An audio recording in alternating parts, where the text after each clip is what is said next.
ഇന്ന് ഞങ്ങളൊരു സിനിമയ്ക്ക് പോയി. ഈ തളർന്നു കിടക്കുന്ന തമ്പുരു ഏടത്തിയമ്മേൻ്റെ കസിനാ.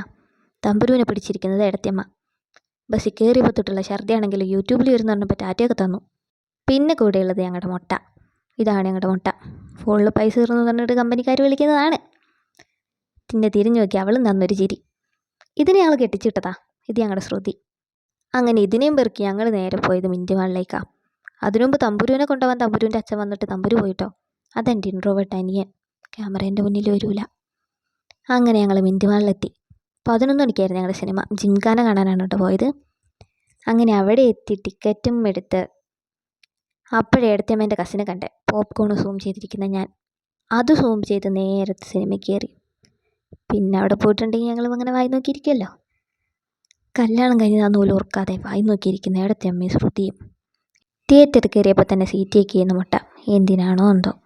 അവിടുന്ന് പിന്നെ ഞങ്ങളുടെ വക കുറേ വീഡിയോയും ഫോട്ടോയും. അത് പിന്നെ നിർബന്ധമാണല്ലോ, നമ്മൾ 4 ആളെ അറിയിക്കണമല്ലോ. അങ്ങനെ അതും കഴിഞ്ഞ് യെസ് ഭാരതിൻ്റെ പരസ്യം കണ്ടിരുന്നു. യെസ് ഭാരത് എന്ന് പറഞ്ഞാൽ ഞങ്ങൾ വയനാട്ടുകാർക്കൊരു വികാരമാണത്, വികാരം. അങ്ങനെ അതും കഴിഞ്ഞ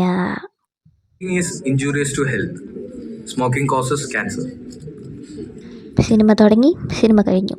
അങ്ങനെ ഞങ്ങൾ വിശപ്പിൻ്റെ വിളി കാരണം മത്തായിസിലേക്ക് വന്നു. വെള്ളത്തിന് വേണ്ടി ദാഹിച്ചിരിക്കുകയായിരുന്നു ഏടത്തിയമ്മ. വെള്ളം കണ്ട പാടെ കുടി തുടങ്ങി.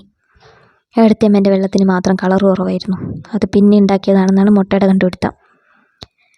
എനിക്കും ശ്രുതിക്കും ഏടത്തിയമ്മയ്ക്കും ബിരിയാണി, കണ്ണനും മുട്ടയ്ക്കും പൊതിച്ചോറ്. അങ്ങനെ ഞങ്ങൾ അതെല്ലാം തീർത്ത് നേരെ പോയത് ഫാൻസി കടയിലേക്ക്. അവിടുത്തെ കണ്ണാടിയിൽ നോക്കി ഞങ്ങളുടെ വകയുള്ള പ്രഹസനവും കഴിഞ്ഞ് പിന്നെ നേരെ വീട്ടിലോട്ട്. അതിനു മുമ്പ് കെട്ടിച്ചു വിട്ട സാധനത്തിന് ഞങ്ങൾ വീട്ടിൽ പറഞ്ഞു കേട്ടു. എന്നിട്ട് ഞങ്ങൾ നേരെ വീട്ടിൽ പോന്നു.